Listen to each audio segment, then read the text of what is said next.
Eu vou falar um pouquinho de mim mesmo, porque esse cara vem aqui para pregar e vocês não têm a menor ideia de quem ele é. Não faz sentido. Então eu vou começar a conversar um pouquinho com vocês, falar quem eu sou. Se você não entender alguma coisa que eu digo, levante a mão e eu vou tentar explicar daí, tá?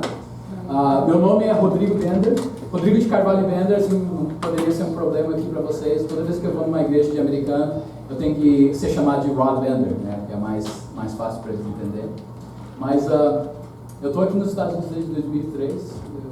Eu nasci e cresci no Rio Grande do Sul, Novo Hamburgo, a cidade que eu cresci. Então, pertinho de Porto Alegre, ali no sul. Eu vim para estudar a Palavra de Deus aqui nos Estados Unidos. Eu fui primeiro para um acampamento bíblico em Nova York, mas não é como essa região que vocês estão acostumados. É uma região que a única coisa que você vê são árvores e mato e coisas assim, sabe? Então, upstate New York, lá para cima no estado de Nova York. Fui estudar a Palavra de Deus lá, no Instituto Bíblico Palavra da Vida. Não sei se alguém de vocês conhece esse Instituto Bíblico no Brasil. Então fui lá, estudei por 2 anos. No meu segundo ano, essa moça que acabou de passar aqui na frente, veio lá, ela estava vindo da África, como missionária na África, em Uganda. Ela veio para trabalhar na escola, daí eu conheci ela, ela estava passando bastante tempo com os estudantes internacionais, que ela sentia dirigida nessa área, ali, que ela gostaria de ficar envolvida em Ministério Internacional. E eu tirei proveito disso, né? E apareci lá e comecei a conversar com ela, conversei com os pais dela. Não foi uma coisa fácil, cara. Dizer assim, demorou bastante tempo com os pais, né, para convencer eles que eu não estou aqui só para pegar um green card, né? Então, isso acontece, né? Então, foi difícil, mas daí eles deram permissão, casei com ela. A gente tem 3 crianças, eu não sei se você consegue botar o... não funcionou? Não, sem problema. Eu tinha fotos das minhas outras filhas que eu tenho, né? A gente tem 3 guri. Eu falo guri, né? Porque é assim que eu sou do sul, gaúcho. Então, 3 gurias a gente tem, o Dominic, o Dylan e o Skyler. O Skyler está aqui, o Dylan está aqui também, mas o Dominic, se a gente trouxesse o Dominic e Dylan ao mesmo tempo, seria uma confusão total aqui, né? Então a gente separou eles um pouquinho. Mas eu vim para cá, então, estudar a Palavra de Deus e conheci o Max, como o Max falou, lá no Instituto, no seminário, né? Quando eu estava indo para o seminário com ele, conheci ele lá. E quando eu entrei no seminário, em 2007, Deus começou a botar no meu coração um desejo de ficar envolvido em ministério multicultural. E esse homem que vocês conheceram, Ken Davis, né? Ele se aproximou de mim e conversou comigo e disse: vocês são uns poucos estudantes internacionais aqui na escola. Eu vou te pegar aqui, eu vou te levar lá para os Poconos, que a gente vai começar uma igreja multicultural. A gente começou a ficar envolvido e eu me apaixonei pelo ministério trazendo o Evangelho de Jesus Cristo para um grupo diverso, assim. É muito bonito, foi muito bonito, eu me apaixonei por isso. E vocês conhecem, no Brasil tem diversidade racial, mas aqui nos Estados Unidos a gente tem o privilégio de encontrar diversidade cultural, porque pessoas de outros países estão vindo para cá. Então eu fui introduzido a isso, né? E foi uma coisa muito boa para mim. E daí Deus começou a botar esse desejo de ficar envolvido nesse tipo de ministério. Beleza, aí ó. Essa é a minha família, o Dominic ficou em casa. Na casa não, ele está no Brooklyn, eu vou pregar de tarde lá. Mas ele está aqui. Então, onde é que eu estava aqui? Eu tenho problema de atenção. Não é bom para pregadores, né? E daí eu venho em 2007, então fui lá, né, envolvido na escola, apaixonei pelo Ministério Multicultural. E Deus abriu agora algumas portas para a gente começar uma igreja em Gaithersburg, Maryland. Maryland a gente vai plantar a igreja de Gaithersburg a 30 minutos do norte de Washington, D.C., então, na capital dos Estados Unidos, né? Então é uma região parecida com essa. Se você pode botar no slide que veio antes desse. Gaithersburg, Maryland, eles estão desenvolvendo essa cidade aí, tem bastante pessoas mudando para essa área. Então a gente vê uma oportunidade muito grande. Você pode continuar indo nos slides agora, passar a nossa família. A comunidade está crescendo bastante. Você pode ir para o próximo. Cerca de 65 mil pessoas. Isso não é nada para que vocês estão acostumados, mas mais e mais pessoas estão se mudando para aquela área. Um dia vai se transformar numa área assim, como Newark. E é bem diverso, não dá para ver aqui, mas 31% são brancos não hispanos, né? 24% hispânicos ou latinos, daí 16% negros, 16% asiáticos e assim vai, né? Não tem uma raça que é, uma cultura que é prevalente, né, na cidade. Então é um local perfeito para uma igreja multicultural, porque não tem muitas igrejas multiculturais naquela área. As igrejas são, várias igrejas que estão lá são para ministrar para a primeira geração de imigrantes, né? Não na segunda, porque a primeira geração vem, pessoas começam a ter filhos, né? E os filhos que nascem aqui tem bastante cultura americana, né? Então eles ficam um pouco deslocados, né? Onde é que eu me encaixo, né? Então a gente quer ministrar para essa geração. E eu vou estar indo junto com o meu cunhado. Acabei de aprender aqui que o Samuel e o cunhado dele ministram juntos. A gente vai estar fazendo uma coisa semelhante, mas a gente vai estar, nós dois vamos estar compartilhando a pregação e liderança da igreja. Então a gente está trabalhando nessa área. Então o nome da igreja é Igreja da Restauração. Você pode ir para o próximo slide, eu acho que vai estar ali. Não tenho certeza. É esse aí. Volta um mais. There. Igreja da Restauração, Restoration Church é o nome da igreja. A gente vai estar pregando em inglês, mas a gente vai estar trazendo todas as culturas juntas. E o nosso missão, a nossa missão da igreja é juntar-se a Deus na restauração de todas as coisas. Nós acreditamos que Deus está já trabalhando na vida das pessoas. A questão é, podem essas pessoas ver que Ele está trabalhando? A gente quer ajudar as pessoas a ver que Deus é real. Ele é real na vida delas e Ele está trabalhando. Então a gente quer trazer esse reconhecimento das pessoas. Então esse é o nosso objetivo quando a gente planta essa igreja. Daí eu fico pensando aí, eu vou falar mais da igreja quando eu vou na pregação aqui, mas eu fiquei pensando em vários dos nossos, até a gente chegou nessa missão, assim, né, de definir essa missão pra gente, e a gente pensou na criação de todas as coisas, como Deus criou todas as coisas no capítulo 1 de Gênesis, é Gênesis, né, no Brasil. Ele falou que as coisas que ele criou eram boas. Todas as coisas que ele criou eram boas. O relacionamento com Deus era bom. As pessoas tinham um relacionamento, Adão e Eva tinham um relacionamento de paz, comunhão com Deus. O relacionamento entre Adão e Eva era bom. Um relacionamento de comunidade, de cooperação. E o propósito deles no mundo era um propósito bom. O propósito que Deus deu para Adão e Eva, para a raça humana, né? Era um propósito de encher a terra e cuidar da criação de Deus. Cuidar, especialmente, eu quero que você cuide desse jardim aqui, no início. E daí alguma coisa aconteceu que quebrou tudo, né? Vocês sabem essa história, né?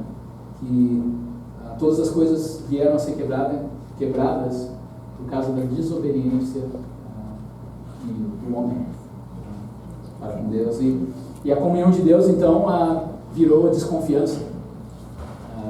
Deus não é por mim, Ele é contra mim. Sabe? É assim que a gente começa a pensar, não, agora, quando a gente nasce, a gente vive nesse mundo, a gente começa a pensar, quando alguma coisa acontece, não é assim, Deus quer trabalhar nas nossas vidas através dessa dificuldade. A gente começa a pensar, não, Deus está contra mim, Ele está querendo me punir. A gente começa a pensar dessa forma. Isso é um efeito da queda do homem, não é o jeito que Deus criou a gente, para a gente ter um relacionamento perfeito de comunhão com Ele. Então o relacionamento de comunidade despencou também. A comunidade que Adão e Eva tinham uns com os outros, despencou. Despencou, porque agora, em vez de cooperação, existe competição. nós competimos uns com os outros, ao invés de trabalharmos juntos para abençoar uns aos outros. E o propósito do mundo virou exploração. O propósito que era bom, que era vai e enche essa terra que eu criei, essa coisa linda que eu criei, virou um relacionamento de exploração. Vamos explorar esse lugar. Vamos usar as pessoas, tudo que a gente puder, ao invés de ser uma bênção e cuidar bem desse lugar. Não, por essa razão a gente tem ódio, a gente vê ódio, a gente vê destruição, perseguição, famílias destruídas. Então, todas as coisas que a gente vê que vão mal nesse mundo, por causa dessa queda. Mas a boa notícia, e tem uma boa notícia, é que Deus está trabalhando e Jesus veio restaurar todas as coisas. E Ele veio para restaurar todas as coisas. E Jesus nos chama para nos juntarmos a Ele nesse trabalho de restauração. E se você pensar bem, assim como Ele veio em uma missão para buscar e salvar aquele que estava perdido, Ele convida todos a segui-lo para sermos pescadores de pessoas, né? O mandamento que Ele nos deu assim no final, para os discípulos dele, quando Ele estava pouco de ir para ascender aos céus, né? Ele fala: vão e façam discípulos. Então Ele está nos mandando a ir, vão e façam discípulos. Então o mandamento dele é que nós nos juntamos a Ele, porque isso que Ele veio fazer na terra. Ele veio para fazer discípulos. E agora Ele está nos mandando: ok, eu já fiz discípulos, passei alguns anos com vocês, ensinando vocês, agora vocês vão e façam discípulos. Mas daí a pergunta fica essa, assim: mas como é que eu faço isso? Como é que eu faço discípulos? Como é que eu espalho esse trabalho que Deus está fazendo? Como é que eu me junto a Ele na restauração de todas as coisas? E hoje eu gostaria de compartilhar com vocês 3 ritmos de vida que devemos praticar a fim de nos juntarmos a Deus na restauração de todas as coisas. Então, não é alguma coisa nova que eu vou te ensinar, provavelmente. É uma coisa que você tem que começar a ver quando você vive a sua vida. São ritmos de vida que você tem que começar a identificar quando você vive. E eu vou usar o livro de João, capítulo 13, versículos 31 a 35. A página, se vocês estão usando uma dessas Bíblias aqui, é a página 877. Meio que assim, segundo parágrafo, né?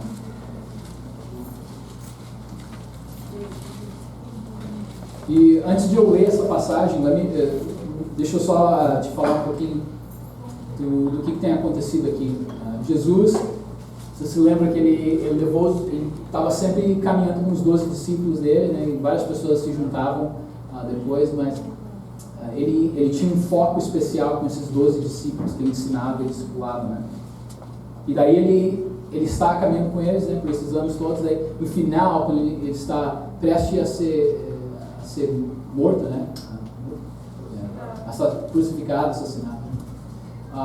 Ele se encontra com eles, ele aluga um lugarzinho assim, parecido com isso aqui, provavelmente, né? É o segundo andar, provavelmente, no lugar. The upper room, né? Eles chamam, né? Como é que vocês chamam upper room? Andar de cima. Não sei se traduz bem, mas... então eles estavam se juntando para ter uma ceia, né? Santa Ceia. E a primeira coisa que acontece é eles entram pela porta e os discípulos vão se sentar, pegam os lugares deles, né? E ninguém pensou em, a gente está num lugar que tem bastante poeira, a gente está sempre caminhando descalço no chão, caminhando descalço, né? Então eles entraram no lugar e ninguém lavou os pés. A gente já uma prática naquele lugar, né, em Jerusalém e tudo mais, quando eles entravam na casa, eles tiravam as sandálias e lavavam os pés, né? mas nenhum dos discípulos foi e lavou os pés de Jesus ou dos outros discípulos. Então Jesus se levantou, pegou uma toalha e lavou os pés dos discípulos dele. E mostrou como a liderança humilde deve ser. Né? Então ele fez isso. Daí o Judas Iscariote, né, que traiu Jesus, saiu do quarto, na sala que eles estavam reunidos ali, na sala de jantar. E daí Jesus falou isso. Então eu vou ler o versículo 31. E Jesus começou a falar bem abertamente o que estava prestes a acontecer na vida dele e o que ia acontecer na cruz. Versículo 31. Logo que ele saiu, Jesus disse: chegou a hora de o Filho do Homem ser glorificado, e Deus será glorificado nele. E se Deus é glorificado nele, também Deus o glorificará nele mesmo, e o glorificará imediatamente. Meus amados filhos, estarei com vocês mais um pouco. Vocês vão me procurar, mas como eu disse aos líderes judaicos, para onde eu vou, vocês não podem ir. Por isso eu estou dando a vocês um novo mandamento: amem uns aos outros como eu os amei. Vocês devem amar uns aos outros. Esse profundo amor que vocês tiverem uns com os outros provará ao mundo que vocês são meus discípulos. Mas Deus Pai, peço para que o Senhor use a Tua palavra, o Espírito Santo use a palavra de Deus para trabalhar nas nossas vidas. De Jesus que eu oro. Então, o primeiro ritmo de vida que eu quero compartilhar com vocês é esse. Não traduz muito bem, vou ser bem sincero contigo. O primeiro seria em inglês, seria up, seria para cima, sabe? Para cima, devemos viver em comunhão com o Pai. Esse é o primeiro ritmo de vida que nós devemos praticar. Porque sem comunhão com o Pai, nada pode ser feito nesse mundo. Então, para cima é o primeiro ritmo. Então, depois que Judas saiu do quarto, né, saiu daquela sala, agora o Filho do Homem é glorificado e Deus é glorificado nele. O Filho do Homem é glorificado. Jesus está falando da morte dele. A morte dele vai trazer glória para o Pai. E ele será glorificado porque ele está seguindo o propósito que Deus deu para a vida dele no momento. Então é muito legal ver esse relacionamento que Deus, o Pai, tem com Deus, o Filho. Jesus e o Pai são bem próximos uns dos outros. Eles têm uma comunhão que, quando o Pai diz, vai, o Filho, de fato, vai. E obedece a voz do Pai. Então, ele está indo para ser crucificado. E Deus vai ser glorificado por causa desse relacionamento de obediência que o Filho tem com o Pai. E eu gostaria de dar um exemplo aqui. Eu tenho, como você sabe, eu tenho 3 filhos, né? E os mais velhos, o Dominic, os mais velhos, eles têm 5 e 4, né? 4 anos de idade. Os 2 mais velhos, Dominic e Dylan, eles são colorados, tá? São torcedores do Internacional. Não sei quantos colorados eu vou encontrar aqui. Provavelmente tem bastante flamenguista aqui, né? Amém. Deus fez, pastor. Não foi muito bom. O 5-0 lá do Grêmio não foi bom, mas isso acontece uma vez que outra. Mas eu sou colorado, né? Então os meus filhos são colorados. Meus filhos nunca foram para o Brasil. Eles eles não falam português. Eles são brasileiros, porque eu vim aqui na embaixada e peguei o certificado deles de nascimento, mas eles não são muito brasileiros agora. Eles moram aqui, viveram aqui, a família da minha mulher é americana e tudo mais. Então não tem muita... Mas eles são colorados. Eu boto todo jogo do Inter, eu tô olhando, né? Tipo, me aproxima com o Brasil. Mas eu tô olhando os jogos do Inter e eles estão lá, go Inter, go Inter. Eles estão todos assim empolgados com o jogo que está acontecendo. Não porque eles são brasileiros, eles estão pensando na terra deles. Não, porque eles têm um relacionamento próximo com o Pai deles. Então, o relacionamento que eu tenho com os meus filhos causa com que eles se apaixonem por as coisas que eu estou apaixonado.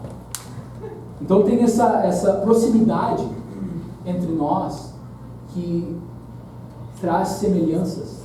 Então, se você tem uma comunhão com Deus, se você está se aproximando a Deus, você tem que esperar ver algumas semelhanças entre a forma que o filho obedece ao pai e a forma como você se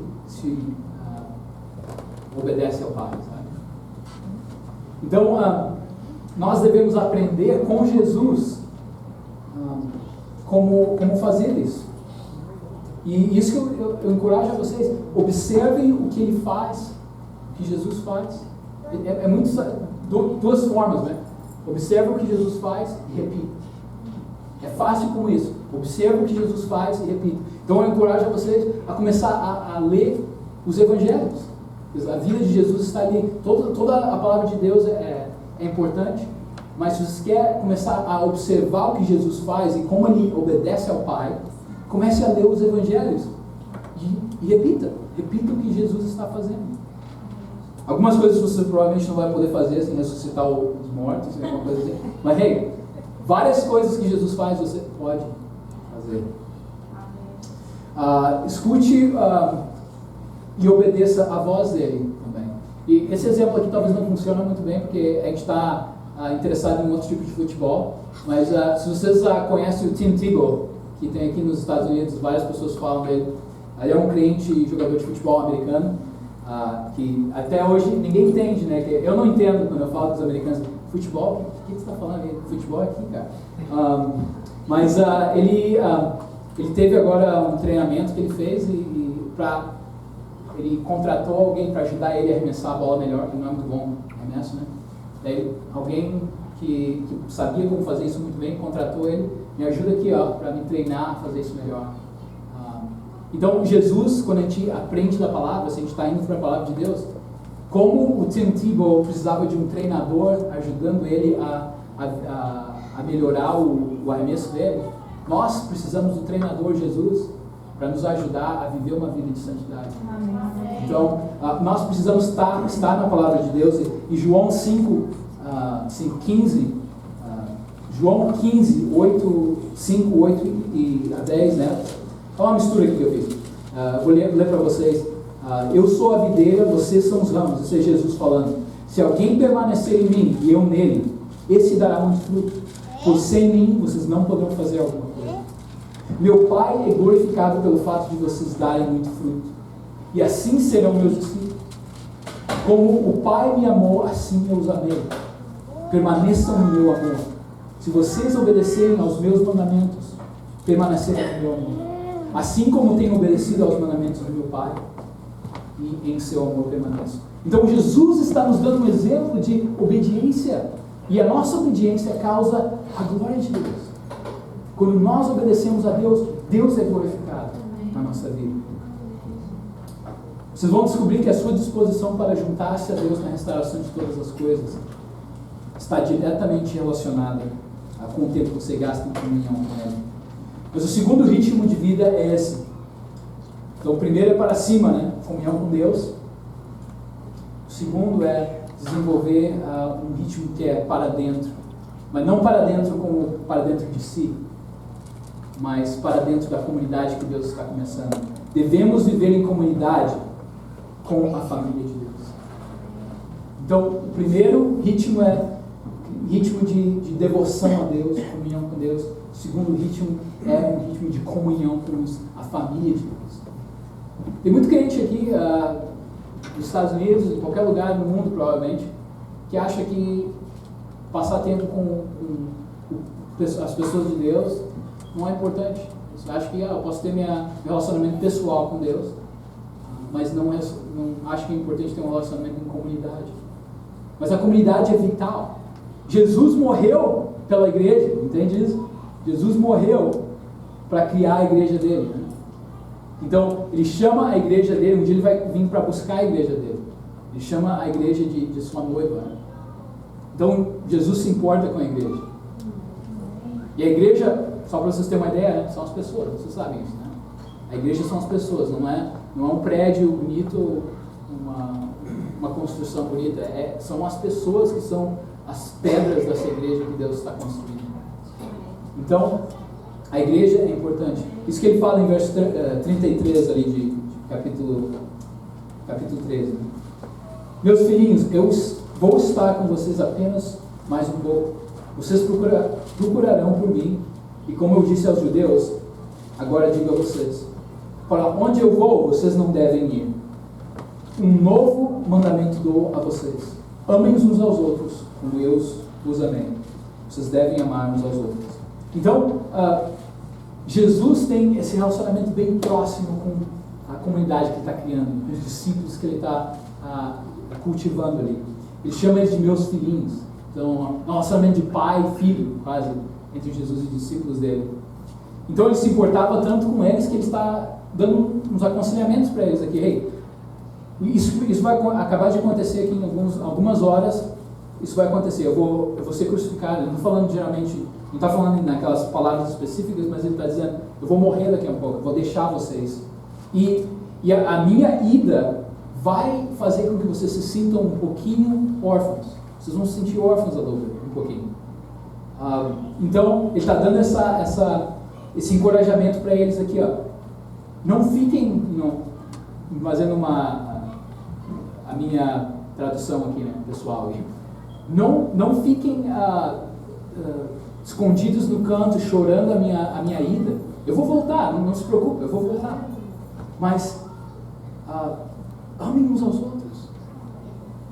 Encontrem o encorajamento que vocês precisam para viver essa vida, vivendo em comunidade e amando uns aos outros.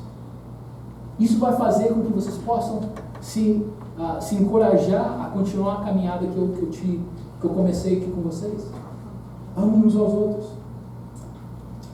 Então a gente precisa de uns aos outros também. Especialmente se você entende que como brasileiros aqui nos Estados Unidos, a gente entende, acho que melhor a comunidade que qualquer outra pessoa entenderia, porque especialmente em Newark, né? É fácil de encontrar brasileiro em Newark. E brasileiro, assim, tipo, às vezes eu estou viajando a outros lugares, outros estados que não tem muito brasileiro, eu encontro alguém falando português, a primeira coisa que eu faço assim: tu é no Brasil, cara? Sabe, a gente chega junto, sabe? Porque a gente é estrangeiros numa terra, a gente está de brasileiros numa terra estrangeira. Como crentes, a gente está numa terra estrangeira. Estando nesse mundo, a gente está numa terra estrangeira. A gente tem que viver encorajando um ao outro a caminhar com Jesus. Porque o mundo vai nos dizer para fazer o contrário a isso. Mas devemos se encorajar a continuar caminhando com Jesus. Então, um aconselho que eu recebi de um mentor que eu tinha no Brasil foi esse: quando eu vim para os Estados Unidos, ele falou para mim, minha família, os mentores e amigos, eu deixei eles todos para trás, né? Eu estou aqui sozinho, né? Eu fui aconselhado pelo mentor a dizer isso, a fazer isso: encontre uma igreja quando você estiver lá nos Estados Unidos e fique conectado com a família de Deus. Isso vai ser bem importante e vai fazer uma diferença enorme na sua vida. E eu posso olhar agora para trás, desde 2003, fez uma diferença enorme estar com a família de Deus. Não interessa se eles falam português ou se eles falam inglês, se eles são da África, da Ásia ou da onde eles são. Tem sido muito importante estar conectado na família de Deus. Sim, Deus nos formou para vivermos em comunidade. Ele nos formou para vivermos em comunidade. Então, por causa que Ele nos formou dessa forma, nós estamos sempre gravitando para a comunidade, fazer comunidade, construir comunidade. E se não é a comunidade de Deus, a gente vai construir outras comunidades, outras formas inferiores de comunidade. Provavelmente aqui vocês podem ver gangues e coisas assim, vocês vê, clubes, faz uma membresia em alguma coisa assim que não é muito boa. O pessoal vai, toda vez que tu se reúne com um grupo, né, de pessoas, é praticamente, se tu pensar bem assim, é como se fosse um culto, né? Então, pessoas que só adoram esporte vão no estádio. O estádio é a maior igreja que você pode encontrar, né?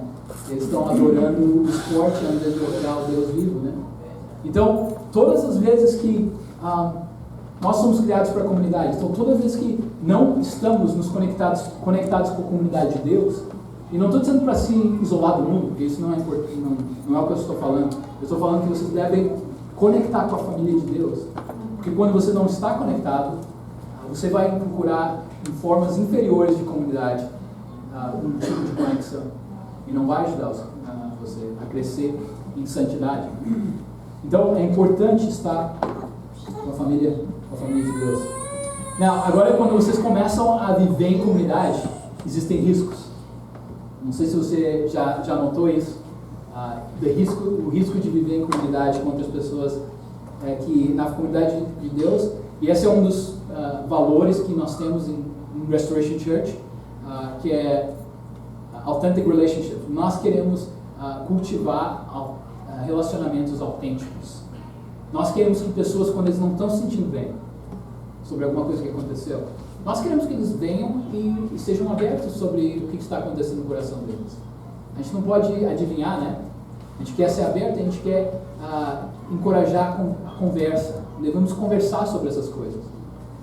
Vamos trazer Deus para nos dar, para nos liderar enquanto a gente está aprendendo a caminhar com Ele, juntos, sendo abertos, praticando a confissão, praticando a reconciliação.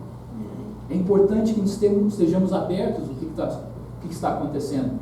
Não só quando a gente se sente ferido, mas também quando alguém chega para a gente e nos diz a verdade. Às vezes precisamos da verdade bem simples, para que a gente possa continuar ou voltar a caminhar com Deus.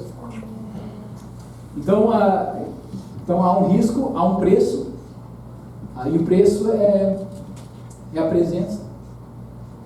Para desenvolver a comunidade, você deve estar presente nessa comunidade. Seja isso um culto como esse, um estudo bíblico, talvez vocês vão sair para a churrascaria, que eu louvo a Deus que eu vou estar hoje aqui comendo um churrasco com o Max aqui, cara. Não como um churrasco brasileiro faz um tempão. Então, a gente vai estar praticando comunhão lá com os outros, né? Então, e também usando os dons que Deus nos dá, né? Usando os dons com a comunidade, porque a comunidade, você precisa, vou usar você, eu nem sei o que eu uso mais, eu vou usar você agora, tá? Você vai ter que usar os dons que Deus está te dando, porque você também vai se beneficiar com os dons que Deus dá a outros membros da igreja. É importante viver em comunidade. Todos nós precisamos uns dos outros. E vale a pena, pessoal, vale a pena. Então, nós devemos praticar um ritmo para cima, comunhão com Deus, para dentro, que é comunhão, cultivando comunidade com a família de Deus. Mas, finalmente, também devemos nos juntar a Deus na restauração de todas as coisas. Para a gente fazer isso, nós devemos constantemente estar praticando esse ritmo, que é o para fora, sabe? Que é, então, em inglês seria up, in and out. Então, para fora, devemos viver a nossa missão no mundo. Isso que ele fala aqui a Jesus. Com isso, todos saberão, falando do amor que nós temos uns pelos outros, né? Com isso, todos saberão que vocês são meus discípulos, se vocês se amam uns aos outros. Daí, eu vou parar por ali. Então, o nosso amor em comunidade traz uma experiência que o mundo não está acostumado a ter. Um amor verdadeiro que se doa em vez de competir, que não é servindo a si mesmo, como o pastor Max estava falando aqui na escola dominical, né? Um pouquinho de que o pecado trouxe esse veneno nas nossas vidas que nos causa a viver para nós mesmos. Nós somos egoístas. Mas o mundo é egoísta, então ele vê isso. Ele vê isso e acha normal. Quando ele vê a família de Deus se doando e ajudando uns aos outros e amando uns aos outros, é uma experiência completamente diferente para ele. E quando a gente deixa esse amor que nós temos uns pelos outros espalhar um pouquinho para eles também, que é importante que a gente ame as pessoas nesse mundo, isso vai fazer a maior diferença. E você está seguindo a missão que Deus está te dando, né? Quando você começa a fazer isso. Então, a nossa missão original, como eu falei antes, é de encher a terra, né? A missão que Deus nos deu é de encher a terra. Então, o que Ele queria que a gente fizesse é, eu te criei na minha imagem, né? A imagem de Deus. Tu é como se eu te criei para ser a minha imagem nesse mundo. Então, eu quero que você enche o mundo com essa imagem. Eu quero que você encha o mundo com essa imagem de Deus. Então, esse era o mandamento que Ele nos deu antes, né? Ele falou, governem esse mundo com justiça. E comecem no jardim. Você entende isso? Que Deus nos disse, Ele nos mandou, vá e preencha toda essa terra que eu te coloquei e criei. Coloquei aqui e criei. Mas eu quero que você não comece em qualquer lugar. Eu quero que você comece nesse lugar específico, nesse jardim. E um dia você vai chegar a completar o mundo, talvez, né? Mas eu quero que você comece no jardim. E como uma pessoa que está plantando igrejas, às vezes a gente tem esse desejo de ver coisas grandes e crescendo. Eu quero ver igrejas crescendo e a palavra de Deus sendo multiplicada e tudo mais. Isso são coisas boas, mas às vezes tu começa a pensar assim, mas será que Deus está abençoando esse ministério? Se temos apenas 50 pessoas aparecendo aqui hoje, esse é o número que Deus quer que a gente esteja fazendo, e eu completamente perco a noção que esse não é o propósito que Deus está me mandando para esse mundo fazer. Ele está me mandando para tomar conta desse jardim. Então, às vezes a gente pensa grande, a gente pensa cidade, eu vou alcançar a cidade de Nova York para Cristo. Mas a gente daí acaba esquecendo nosso bairro, a nossa comunidade. E Deus começou com a comunidade. Deus te botou num jardim, te botou num bairro. Ele te botou pessoas ao redor de ti. Vizinhança, sua vizinhança. Seria legal um dia que Cityview venha a impactar toda Nova York, toda New Jersey. Mas Ele não quer que você comece assim. Ele quer que você comece na sua vizinhança, com seus vizinhos. E não, o mercadinho da esquina, assim, vai lá, começa a desenvolver um relacionamento com a pessoa que trabalha lá. Não com a pessoa no teu trabalho que está ali sem Cristo, sem esperança no mundo. A pessoa, quando você vai no mecânico, ou qualquer coisa, o barber, como é que é? Cabeleireiro, coisa assim, né? Então, várias oportunidades Deus está te dando para viver a sua missão nesse mundo. E é um ritmo que você pode viver na sua vida normal. Em inglês, vou te dar aqui como fazer isso num jeito prático. Em inglês funciona bem assim, é um acronym, né? Que é palavras que a primeira letra faz sentido. Né? Provavelmente não fez sentido o que eu falei agora. Então é bless, sabe que é a palavra abençoar em inglês, né? Bless. Começa com B, né? O B de bless em inglês seria be present, que significa pratique a presença, sabe? Então, antes de... a gente tem que começar a nos colocar em lugares públicos, talvez, mas em lugares onde vamos interagir com pessoas que não estão com Cristo. Então, o B de bless é be present, esteja presente em lugares onde você vai poder interagir com essas pessoas. O segundo é esse, ouça. Ouça, então, listen, né? Ouça com atenção. Nós gostamos de falar bastante. Se você é como eu, assim, eu gosto de falar bastante. Nós temos que aprender a ouvir. Temos que aprender a ouvir as pessoas que estão no mundo, porque eles vão te dar dicas de como eles devem ser alcançados. Então, comece a ouvir os desejos que eles têm, os ídolos que eles estão louvando, as necessidades que eles têm. Terceiro, eat.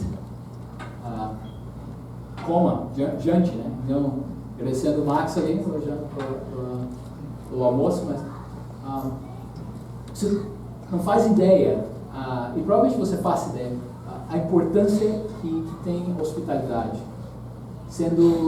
Dando hospitalidade para as pessoas que não estão com Cristo ainda. É assim que você consegue, de uma forma bem simples, porque você tem que comer, né? Todo mundo tem que comer. E você fazer um objetivo de cada semana, eu vou comer com uma pessoa que não conhece a Cristo. O relacionamento vai começar a se desenvolver e um dia você vai ter a oportunidade de compartilhar a sua história de restauração em Cristo. E que diferença isso vai fazer na vida dessa pessoa. E daí sirva também, né? S de serve. Sirva os seus vizinhos, essas pessoas que vocês têm ouvido bastante. Sirva eles. Faça um ato de serviço na vida deles. Prático e um ato prático. E daí story, né? Que é compartilhe a sua história de restauração. Porque quando tu desenvolver um relacionamento assim, não tem como as pessoas rejeitar que Deus está trabalhando na sua vida e que a sua história pode transformar a vida deles também. Só pensa nisso, quão diferente é enfrentar os desafios diários para a pessoa que tem Cristo em comparação com a pessoa que não tem Cristo. É uma diferença enorme. Então, você quer compartilhar que existe esperança para aqueles que estão longe de Cristo ainda. Deus pode salvar eles e mudar a vida deles completamente. Então, você vai poder ver a mão de Deus na sua vida diariamente. Então, como eu falei para o Max, assim, eu vou compartilhar um pouquinho o que a gente está fazendo, né? Agora, em Restoration Church, nós estamos num estágio bem inicial do trabalho lá. A gente está começando a construir um grupo de liderança e ajudar eles como Jesus tinha com os discípulos, não é? Um jeito, né? Conversando com um grupo pequeno e treinando eles a todo mês, e daí eu vou lá uma semana e outra eu vou lá. Então, é um trabalho bem inicial. E esse up in and out é parte da nossa estratégia. A gente quer uma estratégia que é bem simples, bem fácil de ser multiplicada, porque se a gente der ferramentas para as pessoas, ferramentas que eles não podem usar, que benefício tem isso? Né? Então a gente quer que eles pensem todos os dias, up, in and out. Eu estou vivendo esse ritmo na minha vida, para cima, para dentro e para fora. Eu estou vivendo esse ritmo na minha vida. Isso a gente quer que as pessoas pensem o tempo todo. Então é bem simples o que a gente está mostrando para eles e que a gente está dando para eles usar. E daí, claro, a gente vai começar a falar individualmente dessas estratégias e tudo mais, mas isso é o que a gente sonha em ver pessoas se juntando a Deus na restauração de todas as coisas. E nesse processo que a gente está agora, minha família, a gente está apontando uma igreja completamente nova, e por 3 anos nessa igreja a gente não vai ter ajuda financeira, nada assim, né? Então a gente está visitando igrejas como essa e todos amigos e tudo mais como missionários, né? A gente vai começar a levantar só como missionários. Mas então eu gostaria só de comunicar com vocês existem 4 formas que vocês podem juntar-se a nós na restauração de todas as coisas. Uma das formas que vocês podem se juntar é orando pela gente. Muita oração vai ser necessária para esse trabalho. Tem muita gente que vive pelo Almighty Dollar naquela área. Provavelmente você conhece muitas pessoas nessa área aqui dos Estados Unidos também, que vivem para o trabalho, vivem para fazer dinheiro, e daí eles não têm tempo para Deus, comunidade, não posso dizer missão também, né? Então, a oração é bem importante para nós. Se você tem um tempo disponível, ou você tem uma oração primeiro, segundo, se você tem um tempo disponível, ou você tem uma especialidade que vocês fazem, sei lá, você é um carpinteiro, advogado, o que seja, sabe? Que no futuro talvez a gente precise de serviços assim, sabe? Então, você pode se juntar com a gente, juntar na restauração de todas as coisas, doando o seu tempo e a sua skill, né? Outra forma que você pode ajudar é com nos conectando, a nossa família, com outras pessoas que talvez estejam interessadas em escutar essa história também. Então, isso é muito importante. O Brian vai conversar com 300, 400 pessoas até que a gente possa alcançar o nosso objetivo, né? E a quarta é financeiramente, né? Começa a virar um parceiro financeiro da nossa família. E eu trouxe aqui uns feedback, uns cartões que eu gostaria de passar aqui para vocês. Se você está interessado em saber mais sobre Restoration Church, eu gostaria que vocês pegassem um desses papéis aqui e só escrevesse o seu nome e o seu telefone, que eu entraria em contato com vocês aí. Eu entraria em contato com você e tentar, vou passar aqui provavelmente umas noites na casa do Max ali, ele já abriu as portas, né? Então eu vou poder ficar. Tomara que a gente tenha bastante churrasco junto daí, né? Mas daí eu vou poder vir aí conversar com vocês. Então, se você está interessado em se encontrar e saber mais sobre Restoration Church, escreve o seu nome e telefone e eu entro em contato com vocês depois. Mas enquanto eu termino agora a mensagem, enquanto você está pensando ali, escrevendo, deixa eu terminar aqui. Eu vou terminar com uma canção em alguns minutos. Você pode dar isso aí para mim ou para o Max no final do culto. Jesus veio para restaurar todas as coisas.